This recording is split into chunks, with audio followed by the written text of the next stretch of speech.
बिस्मिल्लाहिर्रहमानिर्रहीम। अस्सलाम वालेकुम नाज़रीन, आप देख रहे हैं प्रोग्राम असल बात में। आपका मेज़बान मोहम्मद अरसलान फ़ारूक। नाज़रीन, इस वक्त इलेक्शन कमीशन ऑफ पाकिस्तान और कौमी असम्बली के अंदर तो जो हालात हैं सो हैं, और जो चारों सूबाई असम्बलियों के अंदर हालात हुए वो भी अपनी जगह पर हैं, लेकिन हुकूमत ने और इलेक्शन कमीशन ऑफ पाकिस्तान के दरमियान इंतखाबी बिल को लेकर एक मसला सामने खड़ा हो गया है, जिसके अंदर हुकूमत ने कुछ तरमीम की हैं, इंतखाबी बिल पेश किया और उसको पास भी करवा दिया। गो क्या वो सेनेट में गया और फिर सेनेट के बाद अब वहाँ पर कमेटियों के अंदर चला गया है। वो इंतखाबी बिल बुनियादी तौर पर है क्या, उसको आइन से मुतसादम करार दिया है इलेक्शन कमीशन ऑफ पाकिस्तान ने।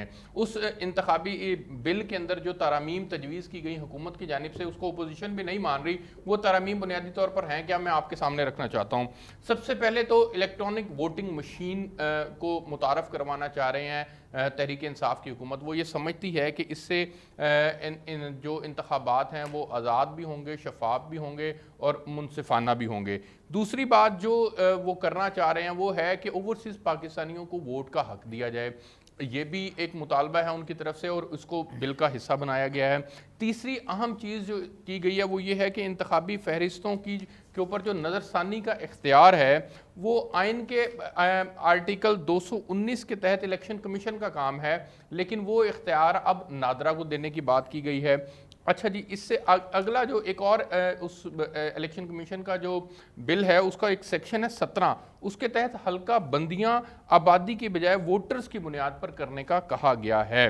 अच्छा जी, ये तमाम चीज़ें ये आईन पाकिस्तान के आर्टिकल 51 के तहत कौमी असम्बली में नशिस्तों को आबादी की बुनियाद पर पहले मुख्तस किया गया था। ये अब 4 बुनियादी चीज़ें हैं जिनको इस नए इंतखाबी बिल 2020 के अंदर ये चीज़ें जो हैं वो तजावीज़ की गई हैं। सदर पाकिस्तान ने उसके ऊपर रिस्पॉन्ड किया। उन्होंने कहा कि जी इलेक्शन कमीशन के जो भी तहफ़्फ़ुज़ात होंगे उनको हम दूर करेंगे। इलेक्शन कमीशन ने इन चारों चीज़ों को ये कहकर स्टेटमेंट दे दी कि ये आइन से मुतसादिम है। शहबाज शरीफ साहब ने चीफ इलेक्शन कमिश्नर को ख़त लिखा और उसके अंदर उन्होंने भी कहा कि जी हमें इंतखाबी इस्लाहात पर इत्तफ़ाक़ राय पैदा करने की ज़रूरत है। इलेक्ट्रॉनिक वोटिंग मशीनों का जो मामला है और जो इंतखाबी इस्लाहात के ऊपर मुशावरत है, इसका उन्होंने मुतालबा किया। आइंदा आम इंतखाबात को आज़ादाना, मुनसिफाना, गैर जानिबदाराना, शफाफ और किसी मुदाखलत के बगैर इनेकाद के लिए इस्लाहात को ज़रूरी करार दिया उन्होंने। अब इस्लाहात को भी ज़रूरी वो समझते हैं, लेकिन साथ साथ जो इस्लाहात हुकूमत ने की हैं उनको उन्होंने मुस्तरद भी कर दिया है। तो आज इसके ऊपर भी प्रोग्राम के अंदर बात करेंगे और फिर आगे बढ़कर पंजाब हुकूमत के पर्टिकुलरली बात करेंगे कि उन्होंने जो बजट पेश किया है उससे आम आदमी को कितना रिलीफ मुहैया होगा। मेरे साथ जो पैनलिस्ट मौजूद हैं मैं तारुफ करवाता चलूँ। तनवीर ज़िया भट्ट साहब साबिक जॉइंट सेक्रेटरी हैं इलेक्शन कमीशन ऑफ पाकिस्तान के। भट्ट साहब बहुत शुक्रिया प्रोग्राम के अंदर ज्वाइन करने के लिए। तारिक गिल साहब पाकिस्तान मुस्लिम लीग नून के MP हैं पंजाब असम्बली से। तारिक गिल साहब बहुत शुक्रिया आपका प्रोग्राम में ज्वाइन करने के लिए। डॉक्टर शाहिद साहब पाकिस्तान तहरीक इंसाफ के सीनियर रहनुमा। डॉक्टर साहब आपका बहुत शुक्रिया, टेलीफोनिक लाइन पर आपने मुझे ज्वाइन किया है। और मुझे आगे बढ़कर सैयद हसन मुर्तज़ा साहब जो पाकिस्तान पीपल्स पार्टी के पार्लिमानी लीडर हैं पंजाब असम्बली के अंदर, वो भी ज्वाइन करेंगे। मैं सबसे पहले आपके पास जाना चाहूँगा तनवीर ज़िया भट्ट साहब, और आपसे जानना चाहूँगा कि बुनियादी तौर पर ये जो इलेक्शन कमीशन ऑफ पाकिस्तान का मौक़िफ़ आया सामने, जिसके अंदर उन्होंने इंतखाबी बिल की जो मजवज़ा तरमीम थी 2020 की उनको मुस्तरद कर दिया और आइन से मुतसादम करार दिया, आप क्या समझते हैं कि इसमें कौन, being expert election commission expert, इसमें कौन सी ऐसी कबाहतें मौजूद हैं जिसकी बुनियाद के ऊपर इलेक्शन कमीशन इनको इन तरमीम को आइन से मुतसादम करार दे रहा है?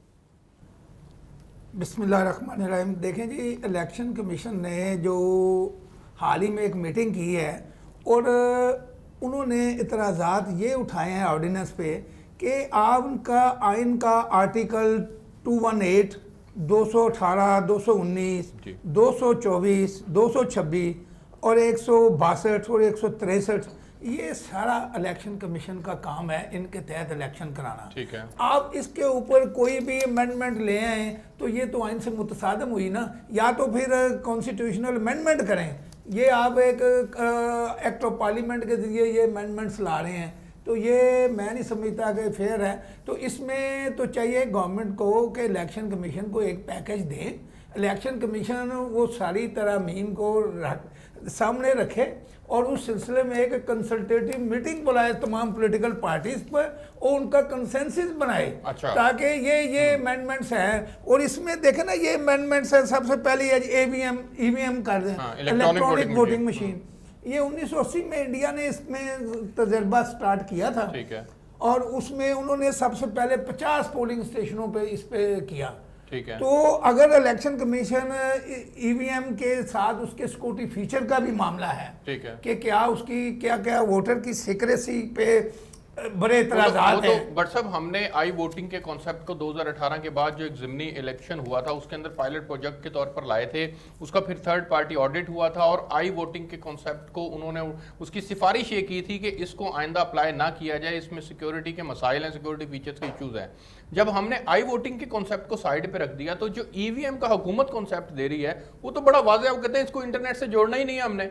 जब इसको इंटरनेट से नहीं जोड़ना तो फिर जाहिर सी बात है इसको हैक भी नहीं किया जा सकेगा। ये ईवीएम मैंने इसकी खुद अपनी निगरानी में कोई डेमोन्स्ट्रेशन देखी हुई है। जब मैं जॉइंट सेक्रेटरी था तो उस वक़्त ये इलेक्शन कमीशन में शुरू ये नया एक प्रोजेक्ट स्टार्ट करने के लिए मुख्तलिफ मार्केट से लोगों ने ये हमें डेमोन्स्ट्रेशन दी। ठीक है। हमने इस डेमोन्स्ट्रेशन में 2 3 4 चीज़ें आ रही थी कि क्या वोटर की, हमने सवाल उठाए थे उस पर कि क्या इसमें ये देखें ईवीएम क्या है, वो एक मशीन है, इलेक्ट्रॉनिक वोटिंग मशीन। उसमें आपने मिसाल के तौर पे एक स्पेसिफिक पोलिंग स्टेशन है, आपने उसके इलेक्टर रोड उसमें डाल दिए हैं और उसके बाद उसमें एक प्रोग्राम दे दिया है कि भाई ये बंदा का ये सिक्योरिटी फीचर है, वो अपनी रजिस्ट्रेशन नंबर उस पर लगाएगा, मैं मिसाल के तौर पर, तो वो उसका निकल आएगा देगा।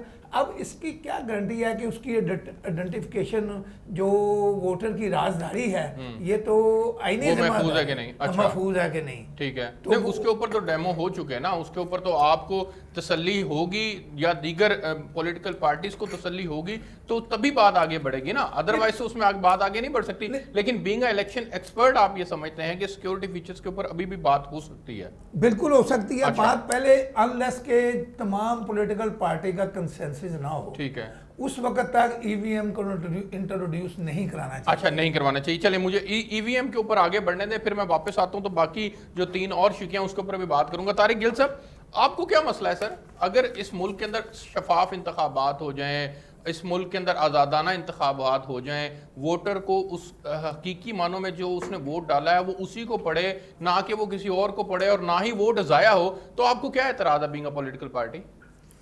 शुरू करता हूँ जी खुदा के नाम से जो बड़ा मेहरबान है, नहायत रहम करने वाला है। असलान भाई, मैं तनवीर भट्ट साहब ने बड़ी तफसील के साथ ये बात कही है। ये जो ईवीएम मशीन है, इस मशीन के ऊपर कोई गारंटी नहीं है कि ये मशीन जो है ना कोई करेक्ट हमें इलेक्शन देगी। अच्छा, आप कहते हैं कि साफ़ और शफाफ इलेक्शन से PMLN को इख्तलाफ है, ये कभी भी नहीं हो सकता। हम चाहते भी ये हैं कि साफ़ और शफाफ इलेक्शन हो। हमारा पूरे जब से हम इलेक्शन के इलेक्ट्रॉनिक रोल जो है ना उसके अंदर इलेक्शन लड़ रहे हैं, उस वक्त से लेके आज तक कभी भी हमारी पार्टी ने ये बात कही नहीं कि हम शफाफ इलेक्शन नहीं चाहते। हम चाहते हैं कि शफाफ इलेक्शन हो, जो वोटर है उसको सही तरीके से उसको हक़ राय दही जो है ना उसको इस्तेमाल करने का पूरा अख्तियार हो। ठीक है। तो मैं असलान साहब ये कहूँगा कि ये हमारी पार्टी का मौक़िफ़ ये है कि काम वो करो कि जो कि तमाम पार्टीज़ को इत्मीनान में लिया जाए। इसके अंदर जितने भी तहफ़्फ़ुज़ात हैं उनके ऊपर पहले सोच विचार हो और उसके बाद फिर वो इंट्रोड्यूस करवाया जाए। अगर वो निज़ाम ठीक नहीं है तो उसके अंदर जो नाकामी और कमियां हैं, उस कमी को पूरा करने के लिए एक आदमी के बस की रोग नहीं है और ना ही एक आदमी उसको अकले कुल बन के काम को ठीक कर सकता है।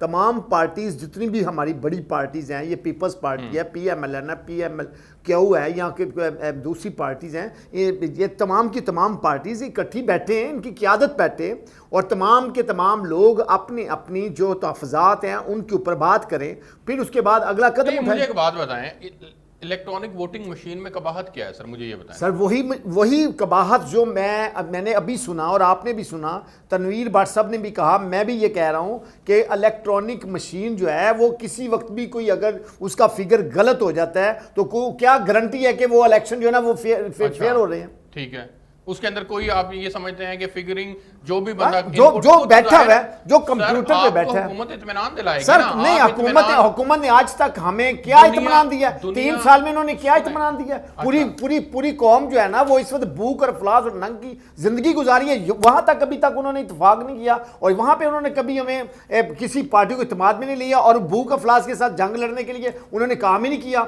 बल्कि वो उन्होंने मजीद हमें भूख और नंग में तमाम स्टेक होल्डर्स का इत्मीनान जरूरी है, तमाम पॉलिटिकल पार्टीज का इत्मीनान जरूरी है। इलेक्शन कमीशन ऑफ पाकिस्तान उसके ऊपर मुतमिन होगा तो बात आगे बढ़ेगी। सर देखिए, जब तमाम स्टेक होल्डर इन्होंने जब बिल लाए तो सुने मेरी अर्ज सुने, शहबाज शरीफ साहब भी ये कह रहे हैं कि जी आइंदा इंतखाबात को के आज़ादाना और गैर जानिबदाराना, शफाफ और किसी मुदाखलत के बगैर इनेकाद के लिए मामलात होना चाहिए, ज़रूरी हैं ये।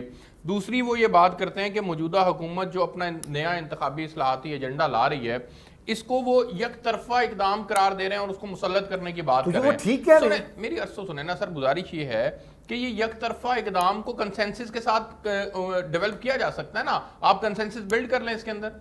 देखिए उन्होंने मौका ही नहीं दिया, वो एकदम बिल लेके आया और असेंबली में बिल आके उन्होंने आगे सेनेट में भेज दिया। कंडक्ट पे एतराज है, आपको इस बात पे एतराज नहीं है कि वो क्या कर रहे हैं? नहीं, ये देखिए जो गलत काम है उसके पे ऊपर हम इतराज करते हैं, हमारी पार्टी की क़यादत भी वहां पे इतराज करती है, जो गलत काम है उसको गलत ही कहेंगे। अच्छा, देखिए आपने कहा कि जी अगर मियाँ साहब ने ये बात कर दी है तो मियाँ साहब ने बिल्कुल ये ठीक कहा है कि अगर इन्होंने कोई काम करना था तो कम से कम पार्टी के साथ, पार्टी की जितनी दूसरी अपोजिशन की पार्टी, हुकूमती पार्टीज, एक पार्टी का काम, ये एक पार्टी की हुकूमत नहीं है। सुने 2018 के इलेक्शन के अंदर भी आप लोगों ने ये रोना रोया कि जी पाकिस्तान के अंदर इलेक्शन शफाफ नहीं होते, यहाँ पर इन्फ्लुएंस किया जाता है, मुदाखलत होती है, ये तमाम बातें करते रहे। ये बयानिया था, मौलाना फजलुर रहमान साहब भी कहते रहे, आपने पीडीएम भी बनाई, आपका मानना ये था कि जी इस मुल्क के अंदर इंतखाबात शिफाफ हो जाएं तो सारा निज़ाम ठीक हो जाएगा। ये इंतखाबात को शिफाफ करने की तरफ एक कदम नहीं है सर? ये मुझे नहीं समझ लग रही अरसलान साहब कि आप कह रहे हैं कि ये जो है ना ये ईवीएम मशीन जब आ जाएगी तो जो इलेक्शन है ये शफाफ हो जाएगा। भैया ये जो इंसान काम कर रहे हैं, जिस तरीके से काम हो रहा है, जिस तरीके से इलेक्शन कमिश्नर का एक अलग ऑफिस है, इसके ऊपर जब हम काम हो रहा है अच्छा। तो इसके अंदर शफाफ इलेक्शन तो वो करवाना चाहिए। जो इलेक्शन कमीशन ने इतराज़ात उठाए हैं वो बिल्कुल जायज है, बिल्कुल वो जायज है, उनको पर गौर करना चाहिए। मुझे प्रोग्राम के अंदर एक ब्रेक लेने हैं जी, मैं ब्रेक से वापस आता हूं तो फिर डॉक्टर शाहिद साहब से भी गुफ्तगू करेंगे और सैयद हसन मुर्तज़ा भी ब्रेक के बाद हमारे साथ होंगे। एक ब्रेक लेते हैं जी, मेरे साथ रहिएगा।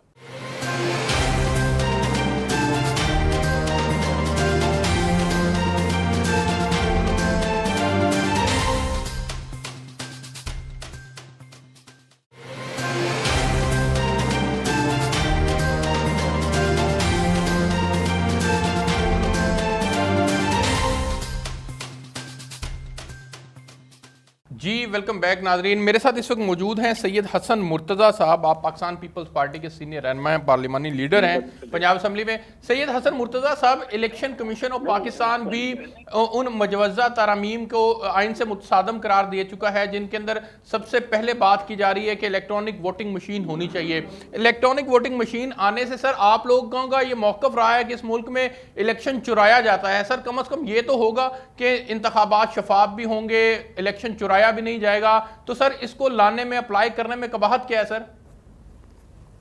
बहुत शुक्रिया जी। देखें, हमें इस पे कोई एतराज नहीं कि इलेक्ट्रॉनिक वोटिंग हो। हम दरअसल खाइफ हैं जो पहले इलेक्शंस में 2018 में जो कुछ हुआ वो सारी कौम ने देखा। वो इलेक्शन वो इलेक्शन जिस तरीके से डकैती की गई अवाम के मैंडेट के ऊपर और जिस तरीके से इस पॉलिटिकल सिस्टम को कमजोर किया गया, जिस तरीके से इस रजीम को लाया गया, वो सारों ने देखा है। अब ये जो तहफ़्फ़ुज़ात ऑपोजिशन के हैं, हम तो बात कह चुके हैं कि इलेक्शन रिफॉर्म के लिए हुकूमत को चाहिए कि वो तमाम स्टेक होल्डर्स को इकट्ठा करें, ऑन बोर्ड लें और ये चीजें होनी चाहिए, ये रिफॉर्म्स होने चाहिए। हम रिफॉर्म्स के खिलाफ नहीं है, हम हुकूमत की नीयत पे हमें शक है, बल्कि शक ही नहीं है, हम बड़ा अच्छी तरह जानते हैं कि उन्होंने हमेशा वो चोरी के जरिए है, उनके पास और कोई रास्ता नहीं है हुकूमत में आने का। और इस इलेक्ट्रॉनिक भी वो यकीनन इलेक्शन चोरी करेंगे। सर कैसे ये चोरी खदशात होगा? है। हसन मुर्तजा साहब, चोरी कैसे हो सकता है? जरा इसके ऊपर को मौका वाज़ह होना चाहिए। जब एक वोटिंग मशीन का कॉन्सेप्ट आ रहा है, इलेक्ट्रॉनिक वोटिंग मशीन का कॉन्सेप्ट है, जिसमें बैलेट पेपर नहीं होंगे, जिसमें डबल मोहरें लगकर वोट जाया नहीं होगा, तो सर फिर कैसे चोरी किया जा सकता? आप इनकी नीयत को एक दफा साइड पे उठा के रखें, आप इनके कंडक्ट को देखें कि जो ये काम करने जा रहे हैं वो तारीखी काम नहीं होगा पाकिस्तान के अंदर। नहीं, आप देखें ना, एक मशीन है, उसको ऑपरेट तो लोगों ने ही करना है ना जी। ठीक है, हम तो कहते हैं कि बैलेट पेपर होना जरूरी है, बैलेट पेपर मिले, वो मशीन के जरिए मिल जाए।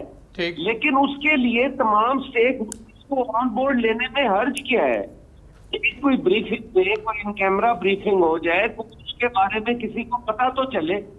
अब जो इलेक्शन चोरी के जरिए जिनकी सियासत ही इलेक्शन चोरी है, आप उनकी 22 साल जद्दोजहद देखें ना, कि खान साहब कहते हैं कि मेरी 22 साल जद्दोजहद है, और 22 साल जद्दोजहद के अंदर क्या उन्होंने शाह महमूद कुरैशी डिस्कवर कर लिया था? क्या उन्होंने जो सारी पॉलिटिकल पार्टीज को तोड़कर जनूबी पंजाब सूबा महाज के नाम पर लोगों को तोड़कर इलेक्टेबल्स इकट्ठे किए? क्या ये 22 साल जद्दोजहद थी? इन्हीं बातों के खदशात हैं, इन्हीं बातों का हमें डर है, और हम चाहते हैं कि ये चीज इलेक्शन चोरी होना बंद हो। अच्छा सर, मेरे साथ ही रहिएगा। डॉक्टर शाहिद साहब ने मुझे ज्वाइन किया पाकिस्तान तहरीक इंसाफ से। डॉक्टर साहब, आपने तीनों का मौक़िफ़ सुना है, इलेक्शन कमीशन के एक्सपर्ट का भी सुना, मुस्लिम लीग नून का भी सुना, और पाकिस्तान पीपल्स पार्टी का भी सुना। सर, आप ऑन बोर्ड लेना पसंद नहीं कर रहे, इस तमाम स्टेक होल्डर्स को साथ लगें, आप लेकर चलें, तो आपके कंडक्ट के ऊपर इनको कोई एतराज़ नहीं होगा सर? थैंक यू, बड़ी मेहरबानी, आपने मुझे मौका दिया।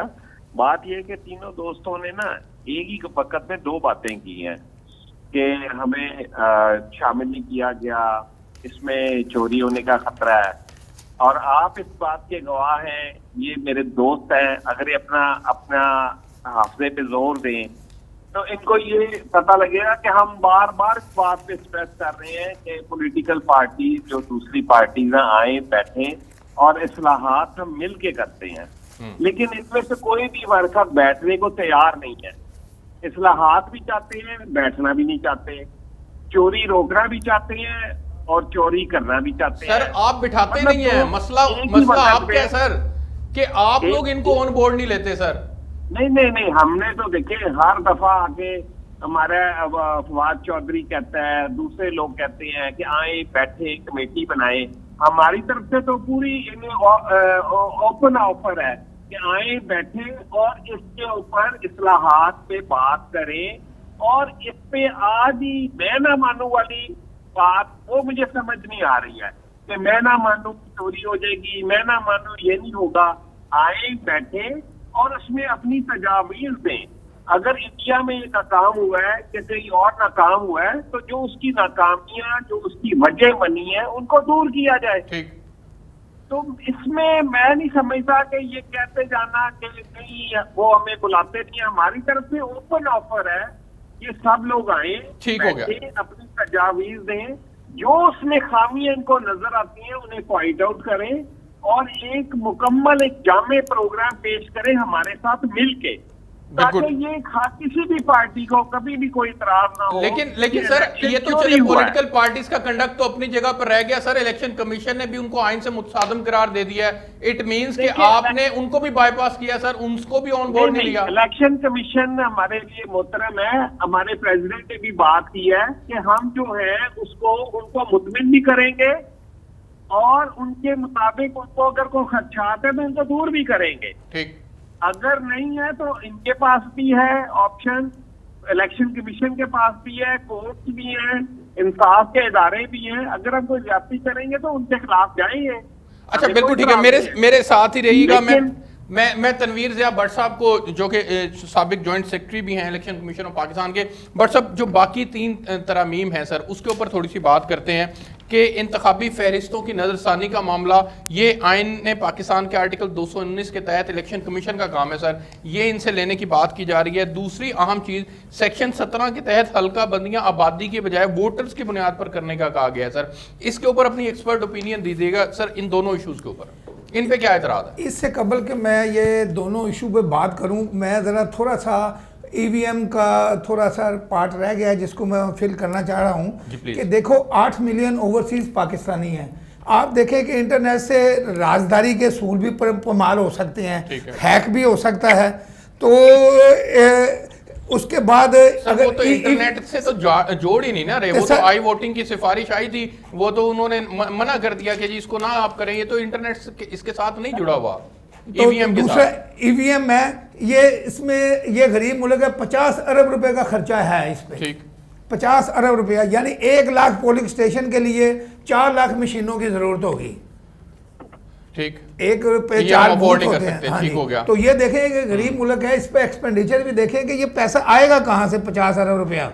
सर यहाँ पर और कामों के लिए पैसा आ जाता है, तो इसके लिए भी जाहिर अगर मुल्क के अंदर कोई तब्दीली आ रही है, कोई नया निजाम बेहतर होने की तरफ बात जा रही है, कम से कम इलेक्शन कंडक्ट साफ और शिफाफ हो जाए, तो सर 50 अरब की कोई बात नहीं है, लेकिन उसके ऊपर स्टेक होल्डर्स के तहफ्फुज़ात दूर होने चाहिए। हम तो पहली तब्दीली से बड़े तंग हैं भैया। अच्छा ठीक है, ये मैं आपसे जो अगली 2 चीजें हैं उसके ऊपर चाह रहा हूं। देखें, ये जो इंतखाबी फरिश्तों की रवियन है, जिसे कहते हैं रिवीजन ऑफ इलेक्टोरल रोल, ये हर साल इलेक्शन कमीशन की आईनी जिम्मेदारी है कि हर साल इलेक्शन कमीशन आईनी तौर पर जिम्मेदार है कि इसमें रिवीजन का ये मतलब ये होता है कि कोई लोग जो नए 18 साल के हो गए हैं, कोई जो खुदा ना खासा फौत हो गया है, कोई नकल मकानी कर चुका है, ऐड करना है, कुछ को आपने निकालना है। हाँ जी, कोई नकल मकानी कर चुका है, वो उसको अपडेट करते हैं। अब हम उसको रिवीजन के बजाय से कहते हैं अपडेशन ऑफ इलेक्टोरल रोल्स। ठीक है, वो अपडेशन इलेक्टोरल रोल तो इलेक्शन कमीशन की कॉन्स्टिट्यूशनल जिम्मेदारी है ना। तो ये तो नहीं आप उठा के कल को कहें कि जी अदालतों में रश बड़ा होता है तो ये भी एक नादरा को दे दें, वो वहाँ अदालत लगा के हाजिरी लगा दिया करे, तो ये कोई तरीका नहीं है। आइन ने पाकिस्तान जिस अदारे को जो जिम्मेदारी देता है वो जिम्मेदारी उसी अदारे को अदा करनी चाहिए। एक इंतज़ामी ये कॉन्स्टिट्यूशनल बॉडी है इलेक्शन कमीशन, किसी इंतज़ामी अदारे को तो कॉन्स्टिट्यूशनल फंक्शन तो नहीं आप तफवीज़ कर सकते जब चाहेंगे भी एक अदारा कॉन्स्टिट्यूशनल है, आइनी अदारे से आप इख्तियारात लेके दूसरे को दे दें, ये कोई गैर मुनासिब ये गैर मुनासिब बात है। और सर हल्का बंदियां आबादी के बजाय वोटर्स की बुनियाद पर करने की बात देखें, ये डिलिमिटेशन एक्ट बना था 1976। अच्छा, इसकी अब जो इलेक्शन एक्ट 2017 में डिसॉल्व हो चुका है। ठीक है, तो उसकी सेक्शन 7 थी, वो इसी डिलिमिटेशन को कहती थी कि ये delimitation will be held on the basis of proceeding census of the on the basis of population. ठीक है, तो ये एक तयशुदा फार्मूला आइन इसके तहत जो डिलिमिटेशन एक्ट के तहत इसमें ऑलरेडी मौजूद है। ठीक है, कि आबादी के तनासब से इस तरह तो छोटे जिलों की हक तलफी होगी, वहाँ तो कब वोट होते हैं, तो वो तो बड़ी अपनी उनकी सीटें कम हो जाएंगी, तो सारी सीटें आ जाएंगी लाहौर, कराची, पेशावर, रावलपिंडी, इस्लामाबाद। ठीक है, क्योंकि यहाँ अगर आप कहते हैं जी आबादी की बुनियाद पे अपना ये वोटर की बुनियाद पे करने, आपको पता है कि इनमें लाहौर में इस वक्त 58 लाख वोट हैं। ठीक है, तो लाहौर की 14 सीटें हैं। अगर आप इसको ले आते हैं कि जी हम करेंगे जी वोटर की बुनियाद पे, कल को लाहौर में आप वोटर की बुनियाद पे करते हैं, लाहौर की सीटें बढ़ सकती हैं। किसी छोटे जो जिला होगा, वो छोटा जो गांव होगा, जो टाउन होगा, जिसको एक एमपीए की सीट ही होगी, वो भी नहीं रहेगी उसके पास। अच्छा, तो ये तो लाजमी तौर पे आबादी की बुनियाद ठीक हो गया। मैं इसमें हसन मुर्तजा साहब का मौकफ लेता हूं। हसन मुर्तजा साहब, इलेक्ट्रॉनिक वोटिंग मशीन पर तो आपका मौकफ आ गया, हल्का बंदियों को भी आइन से मुतसादम करार दिया गया है। बात हो रही है कि आबादी की बजाय, पहले तो आबादी की बुनियाद पर डिलिमिटेशन होती थी ना, अब ये कहा जा रहा है कि आबादी की बजाय वोटर की बुनियाद के ऊपर डिलिमिटेशन होनी चाहिए, तो इसमें कोई एतराज है? देखिए जी, हमें किसी चीज में भी कोई कबात नहीं है। अच्छा, जो रिफॉर्म्स हैं उस पे कोई भी सियासी कारकुन जो है वो कबात महसूस नहीं करेगा, क्योंकि हम तो चाहते हैं कि इलेक्शन रिफॉर्म आनी चाहिए, धांधली का रास्ता रुकना चाहिए, मैंडेट चोरी होना बंद होना चाहिए। उसके लिए अगर बेहतर है तो वोटर की बुनियाद पर, वोटिंग लिस्ट की बुनियाद पर या वोटर की बुनियाद पर हल्का बंदियां हो जाए, उसमें हमें इतराज नहीं। हमारा मौकफ सिर्फ इतना है कि आप किसी भी स्टेक होल्डर को मिस ना करें, सारों को ऑन बोर्ड ले। हमने भी तो 18th अमेंडमेंट की थी ना, हमने भी तो आमरीयत का रास्ता रोका था ना, हमने भी तो NFC अवार्ड किया था ना, तो तमाम स्टेक होल्डर्स मौजूद थे, उसमें कोई भी इतराज नहीं करता। हाँ, कोई आमरीयत की बाकियात हो जो ये एतराज करें कि वो गलत हुआ था, तो वो करते रहे, लेकिन जितने स्टेक होल्डर्स थे उनमें से तो कोई आदमी भी नहीं कर रहा। तो यही मौकफ हमारा इधर भी है कि आप सबको ऑन बोर्ड लें और रिफॉर्म्स होने जरूरी हैं, लेकिन उनके आपको ट्रांसपेरेंसी नजर आनी चाहिए। उसमें कहें कि ये ठीक हुआ है, ना कि एक जमात कह रही हो कि ये दुरुस्त हुई, दूसरे कह रहे हो कि ये ठीक नहीं हुआ। अच्छा सर, तनवीर ज़िया भट्ट साहब ने जो इसमें आईनी नुक्ता बताया वो उसमें ये बताते हैं कि इसमें एक कबाहत ये भी है कि चूंकि आप वोटर की बुनियाद पर करेंगे तो छोटे इलाकों को शायद उस तरह से नुमाइंदगी ना मिल सके और उनका हक मारा जाए। नहीं, हक तो किसी का भी मेरा नहीं ख्याल के मारा जाएगा।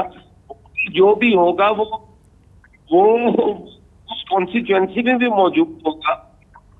ठीक है। अच्छा सर, तो इसलिए कोई हक तलफी किसी की भी नहीं होगी जी। अच्छा, ये मुमकिन नहीं है जी, वो जिस सूरत में भी हो।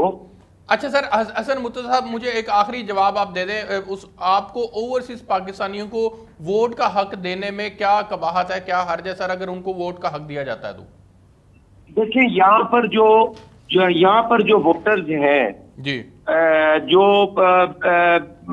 अपना बैलेट पेपर जो है वो पोस्ट करते हैं या पोस्टल बैलेट पेपर्स होते हैं, किस हद तक आप ट्रांसपेरेंसी शो करते हैं। वो हमेशा जो है वो ना सिक्रेसी होती है, ना वो वोट जो है वो महफूज होता है।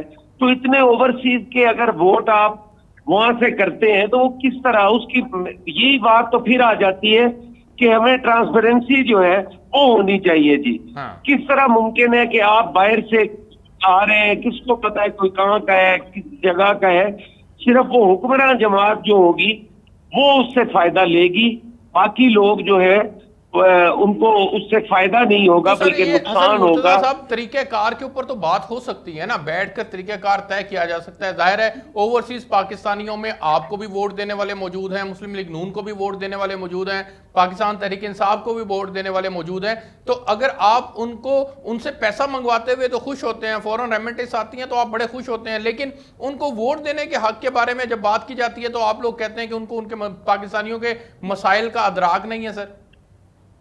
सर, गुजारिश ये है, इसमें भी कोई दो राय नहीं है कि उनको इदराक नहीं है बाहर बैठे हुए लोग को, इसमें भी कोई दो राय नहीं है, लेकिन उन्हें वोट देने का भी हक है। वो यहाँ पे अपना सरमाया भेजते हैं, अपनी जमा पूंजी यहाँ भेजते हैं, लेकिन उनमें अगर बड़ी माजरत के साथ, मैं सारों को कोई नहीं कह रहा, लेकिन उनमें आप अगर देखें तो कितने % लोग हैं जो बैंक के थ्रू ट्रांजैक्शन कर रहे होते हैं। वहां पे भी हुंडी का काम चल रहा है, वहां पे भी सारा कुछ हो रहा है। तो आप हर चीज को ना गलत कह सकते हैं, ना हर चीज को ठीक कह सकते हैं। उसके लिए तो आप हुकूमतें हैं, हुकूमतों के अंदर बैठकर आप चीजें तय कर लें, आप एक ऐसा मैकेनिज्म बना दें जिसके तहत उनको दूसरे रस्तों की तरफ जाना ही ना पड़े, आप बैंकिंग ट्रांजैक्शन के जरिए से ही हालात और चीजों को कंट्रोल करें। ये तो सर हुकूमतों की जिम्मेदारी है ना। तो मैं तो ये कह रहा हूं कि ये हुकूमत की जिम्मेदारी है, मैं तो उस जिम्मेदारी से नहीं भाग रहा। वही मैं अर्ज कर रहा हूं कि ये हुकूमत की जिम्मेदारी है, ये सारा कुछ जो है इसको शफाफ बनाना ये हुकूमत की जिम्मेदारी है, और हुकूमत ले उसमें कोई इकदाम, ऑपोजिशन बिल्कुल साथ देगी उनका जी। अच्छा सर, आपका एक बयान पंजाब असम्बली के अंदर आपने दिया और वो एक तनाज़े की शक्ल इख्तियार कर गया है, जिसके अंदर फैजुल हसन चौहान साहब ने भी आपके इस बयान के ऊपर वॉकआउट किया। सर, वो एक्चुअल पिक्चर थी क्या और आपने वो बयान किस तनाजुर में दिया था, काइंडली ये जरा वाज़ह कर दें। गुजारिश ये है कि मैंने कभी भी कोई गैर जिम्मेदाराना बात नहीं की, ना ही मैंने कभी हाउस का टाइम जाया किया है। मैं बड़ी रेलेवेंट गुफ्तगू करता हूँ, और जिन चीजों पे मैं कोई मिसालें देता हूँ वो हकीकत पर मबनी होती हैं और वो वाकयात कहीं ना कहीं रूनुमा हुए होते हैं। ठीक। फयाजुल हसन चौहान जो हैं हमारे भाई हैं, बड़े काबिल एहतराम हैं, लेकिन उनको एक काफी अरसा से मौका नहीं मिला। हमने कोई असेंबली में बात करने देता है क्योंकि वो माहौल खराब करते हैं। आज भी उन्हें स्पीकर ने टाइम नहीं दिया, मेरी उसमें कोई गलती नहीं है। अच्छा। स्पीकर ने उन्हें टाइम नहीं दिया। और पंजाबी की एक मिसाल है ना कि डट्ठा खोते तू ते गुस्सा को मार दे उससे। अच्छा। अब वो स्पीकर टाइम नहीं देता और मुझे जो है वो वॉकआउट कर रहे हैं। अगर इतना ही वो सच्चा होता और उसकी रेलिवेंट वो वॉकआउट होती तो असेंबली में एक आदमी तो उसके साथ उठ के वॉकआउट करता, पूरी जमात बैठी हुई थी। ना कोई एमपीए वहां से उठा है, ना ही स्पीकर ने उसको मनाने के लिए किसी को भेजा है। शायद कोई काम था, उसने जाना था और वो गया और वॉकआउट का बहाना कर गया। नहीं सर, आपने कमी कहा है सर, वो भी तो देखे गैर मुनासिब लफ्ज है ना, floor of the house sir, और फिर सबको कहना। सर मैंने किसी को कमी नहीं कहा, कमी कोई गंदा लफ्ज भी नहीं है। अच्छा। आप देहात से अगर होते आपको पता लगता जो काम करता है उसको कमी कहा जाता है। अच्छा। काम करने वाले को कामा जिसको कहते हैं, वो कोई बेइज्जती का लफ्ज नहीं है। आप जिन लोगों की तस्दीक कर रहे हैं वो लोग मेरे वोटर हैं, वो लोग तो मेरे से प्यार करते हैं, वही लोग काम करने वाले लोग तो मुझे वोट देते हैं। और ये हुल्लड़बाजी और ये सस्ती शोहरत हासिल करने वाले वो मेरे खिलाफ होते हैं। यानी आप अपने बयान पर स्टैंड करते हैं, आपने कोई हो। गलत बयान नहीं कहा, किसी की दिल आजारी ना नहीं ना की ना, आपने। मेरा कोई ऐसा गलत बयान नहीं। कमी तो जो है वो इस मुआशरे का सबसे ऊंचा इंसान है।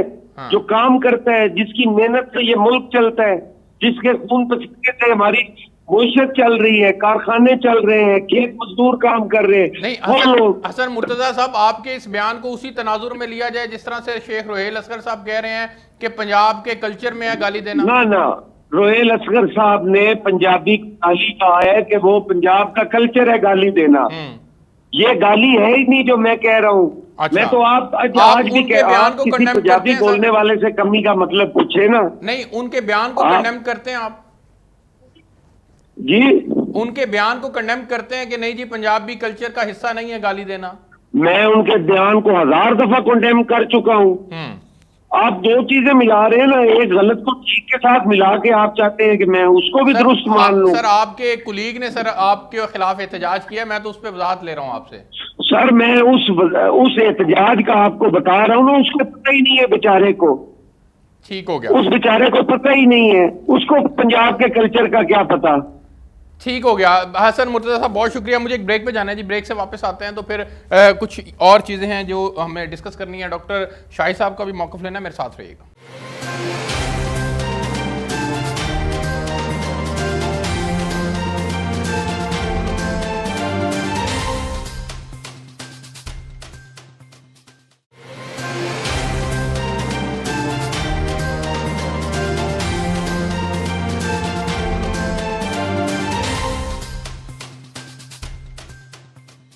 जी वेलकम बैक नाजरीन। अच्छा सर, मैं जाना चाहूँगा तारिक गिल साहब के पास। सर, ओवरसीज़ पाकिस्तानियों को वोट का हक देने में सर क्या कबाहत है?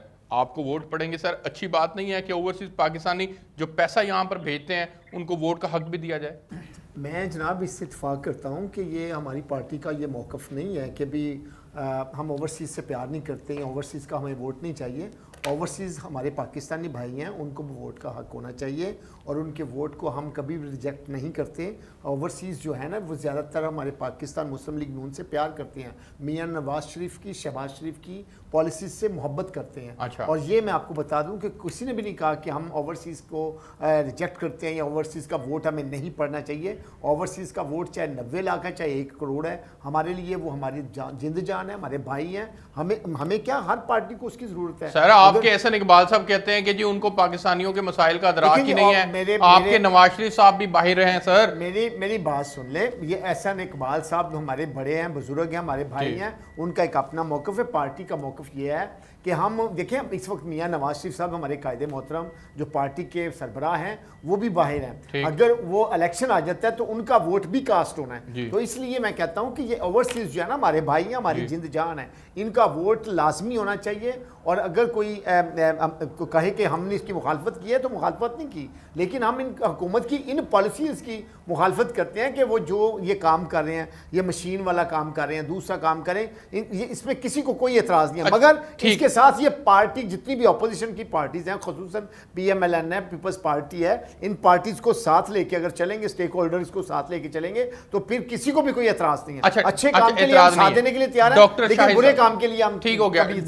डॉक्टर शाही साहब, सर गुजारिश ये है कि ओवरसीज पाकिस्तानियों को वोट का हक देने में कोई कबाहत नहीं है, कोई हर्ज नहीं है, लेकिन मसला है ट्रांसपेरेंसी का, मसला है शफाफियत को बरकरार रखने का। सर उसको मेक श्योर करना आपकी जिम्मेदारियों में शामिल है। आप इन स्टेक होल्डर्स को एतमाद में लेने के लिए क्यों नहीं तैयार, और इस ट्रांसपेरेंसी को आप कैसे मेक श्योर करेंगे, इसके ऊपर बात कीजिएगा। फिर वही बात, एक तरफ कहते हैं हमें कोई इतराज भी नहीं है, एक तरफ आपने असर इकबाल के बयान की बात की कि उन्हें नहीं देना चाहिए, उन्हें मामलात का नहीं पता, और दूसरी तरफ मुर्तजा साहब कह रहे हैं जी हुकूमत का काम है कि ये मामलात को सुलझाए। एक तरफ हमारे साथ बैठने को भी तैयार नहीं है और तनकीद के भी बढ़ चढ़ के बातें करते हैं।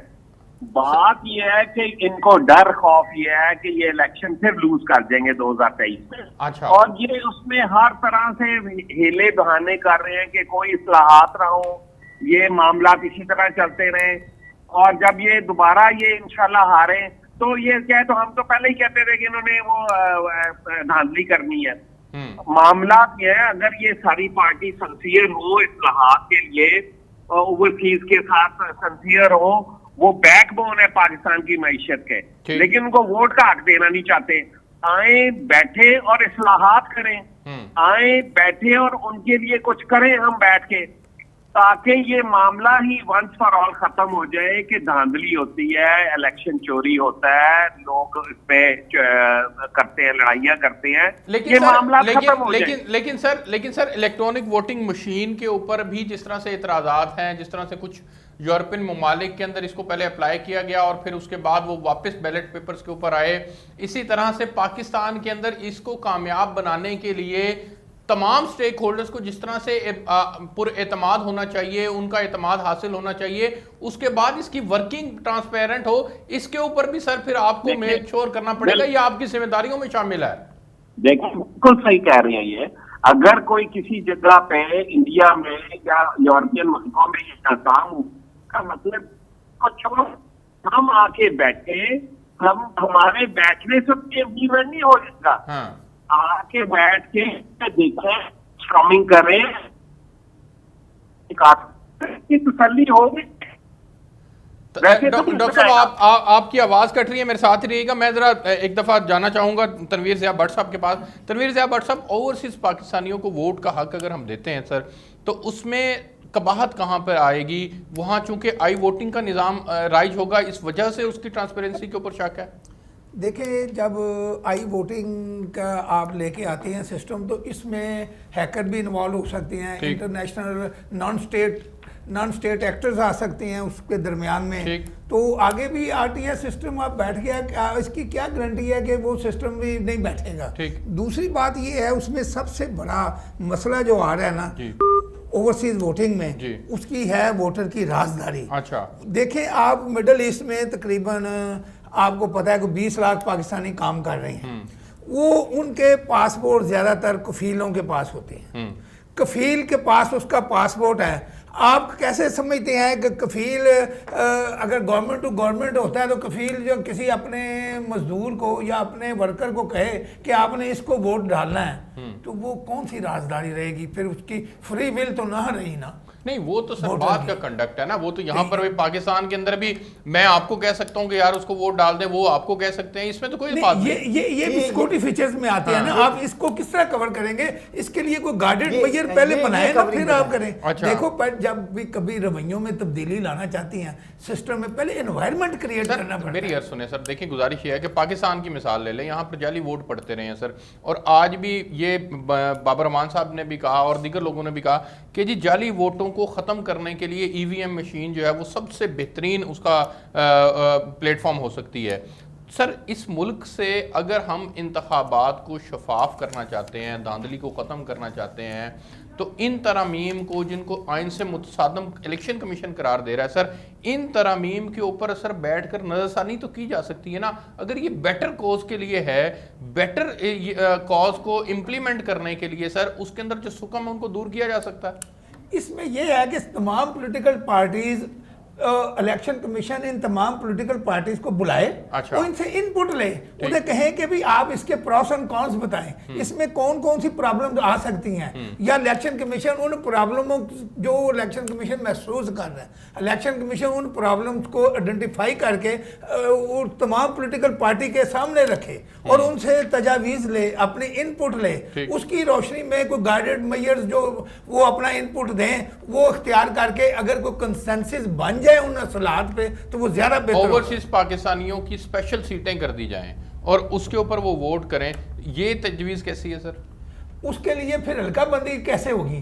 अच्छा, ये भी एक क्वेश्चन है। हाँ। कि भी आप हल्का बंदी स्पेशल कैसे सीट करेंगे? नहीं कर सकते। नहीं, आप स्पेशल सीट मिसाल के तौर पर वो जो मिडल ईस्ट में काम कर रहा है वो अमेरिका वाले को कैसे मुंतखब करेगा? दुबई वाले को कैसे करेगा? वो इसका नहीं, मतलब वो मिडिल ईस्ट वाला मिडिल ईस्ट वाले को करे, दुबई वाला दुबई, उधर अमेरिका वाला अमेरिका वाले को करे, और अपना यूरोप वाला यूरोप वाले को एक करे। जमाने में जब फारूक सतार साहब थे इसके ओवरसीज के, वो ऐसी एक तजवीज़ लाए थे। अच्छा। तो वो वायबल नहीं हो सकी कोई। अच्छा। वो वल्नरेबल नहीं थी कोई, वल्नरेबल थी और अब वो वायबल नहीं हो सकी। ठीक हो गया। अच्छा जी, आखिरी सवाल सर, मैं प्रोग्राम का वक्त खत्म हो गया, मैं तारिक गिल साहब आपके पास जाना चाहूँगा। मुझे ये बताइएगा सर कि अगर हलकों में हज़ारों वोट जाली पड़ते हैं, आपको भी पता है इंतखाबी इस्लाहात का आप भी हिस्सा रहे हैं, पंजाब असम्बली के अंदर आप बैठे हैं, आपको सर एतराज़ इसमें बुनियादी तौर पर ये तो नहीं है ना कि मुल्क से धांधली का खात्मा होना चाहिए? ये तो आपका बुनियादी ख्वाहिश है ना कि धांधली का खात्मा। जब आपने धांधली करनी नहीं है सर, तो फिर हुकूमत को हाथ मजबूत करने के लिए इन तजावीज़ के ऊपर अमल करने में क्या हर्ज है? देखिए, मैं तो पहले भी कह चुका हूँ कि हम नहीं चाहते कि हम कभी भी नहीं चाहें कोई भी पार्टी का कोई भी बंदा, कोई भी पब्लिक का कोई भी छोटा पब्लिक का छोटा इंसान है या बड़ा इंसान है, कोई भी नहीं चाहेगा कि इलेक्शन धांधली वाला हो, इलेक्शन जो है ना वो गैर यकीनी हो, इलेक्शन जो है ना शफाफ ना हो, साफ ना हो। हर शख्स की ये ख्वाहिश है कि मैंने वोट जिसको दिया है उसी के डिब्बे में जाए। तो हर इंसान की ख्वाहिश है कि इलेक्शन शफाफ हो, मगर ये जो हुकूमत बदनीयती पे मबनी है और ये अपनी बात मनवाना चाहती है किसी ऐसे तरीके से कि जिस पे ना ये अभी डॉक्टर साहब ने बात की कि इनको अपना चेहरा नजर आ जाएगा। मेरे भाई, चेहरा तो किसी को क्या नजर आना, आपने ज़िमनी इलेक्शन में खुद ही आपने अपने चेहरे देख लिए हैं। पब्लिक आपसे क्या प्यार करती है, क्या आपसे लेना चाहती है, क्या आपको देना चाहती है। ठीक हो गया, बहुत शुक्रिया, बहुत शुक्रिया। क्या आपको मिला, तारिक गिल साहब बहुत शुक्रिया, आपका भी बहुत शुक्रिया, तनवीर ज़ैबर साहब, हसन मुर्तज़ा साहब, डॉक्टर शाही साहब, आप तमाम मेहमानों का बहुत शुक्रिया। नाज़रीन, आपने प्रोग्राम देखा, अब तक के लिए इतना ही। इलेक्ट्रॉनिक वोटिंग मशीन अगर शफाफ इंतखाबात को यकीनी बनाने के लिए एक इंतहाई मौसर कदम हो सकता है, तो इसको फिलफोर तमाम स्टेक होल्डर्स को एहतमाद में लेकर, इलेक्शन कमीशन ऑफ पाकिस्तान को एहतमाद में लेकर अप्लाई करने में कोई हर्ज नहीं है। आपने जिस तरह मुख्तलिफ पायलट प्रोजेक्ट्स पहले भी किए, अगर इसको भी आप कर लेते हैं और शफाफियत बरकरार रहते हैं, तो मेरे ख्याल के अंदर पाकिस्तान के अंदर ये एक इनकलाब होगा, तहरीक इंसाफ की हुकूमत को इसका क्रेडिट जाएगा। लेकिन अगर आप इसका क्रेडिट जो है वो बिला वजह इस वजह से नहीं देना चाहते कि जी ये तहरीक इंसाफ का क्रेडिट ना बन जाए, अपोजिशन इस वजह से ये क्रेडिट नहीं देना चाहती, तो फिर ये अपोजिशन का इस पाकिस्तान के साथ ज़्यादती होगी, पाकिस्तानियों के साथ ज़्यादती होगी। ओवरसीज़ पाकिस्तानियों को वोट का हक़ देने में कोई कबाहत नहीं है, उनको उनका वोट का हक़ मिलना चाहिए। वो पाकिस्तान के मसाइल को पाकिस्तान में से बाहर बैठे हुए ज़्यादा बेहतर जानते हैं, उनको मसाइल का बेहतर अदराक है, उनको मालूम है कि हमारे पाकिस्तान में कौन कौन से मसाइल हैं, तभी तो वो आपके मसाइल के ऊपर मुख्तलिफ मौक़ों को पर कमेंट भी करते हैं, आपको फ़ॉरेन रेमिटेंसेस के ज़रिए से पैसा भी भिजवाते हैं। और इसमें कोई दो राय नहीं है कि आपको अदर मीन्स को जो है वो अडॉप्ट नहीं करना चाहिए, थ्रू बैंकिंग चैनल आपको आना चाहिए। लेकिन ये भी एक रिकॉर्ड है कि पाकिस्तान तहरीक इंसाफ की हुकूमत के अंदर अब तक तकरीबन $25 बिलियन जो है वो फॉरेन रेमिटेंस की सूरत के अंदर पाकिस्तान में आ चुका है। ये एक बहुत बड़ा रिकॉर्ड है। तो उनको वोट का हक देने में कोई हर्ज नहीं है। तमाम स्टेक होल्डर्स बैठे एतमाद में लें और चीज़ों को अप्लाई कर दें, लेकिन शर्त यह है कि उसमें कोई हाईजैकर्स इन्वॉल्व ना हो, कोई इंतखाबात को सबूताज करने वाली कुव्वतें जो हैं वो इन्वॉल्व ना हो, ये सबसे बड़ा जो है वो ज़रूरी अमल है। मुझे इजाज़त दीजिए, आपसे नेक्स्ट वीक मुलाकात होगी, तब तक के लिए अल्लाह हाफ़िज़।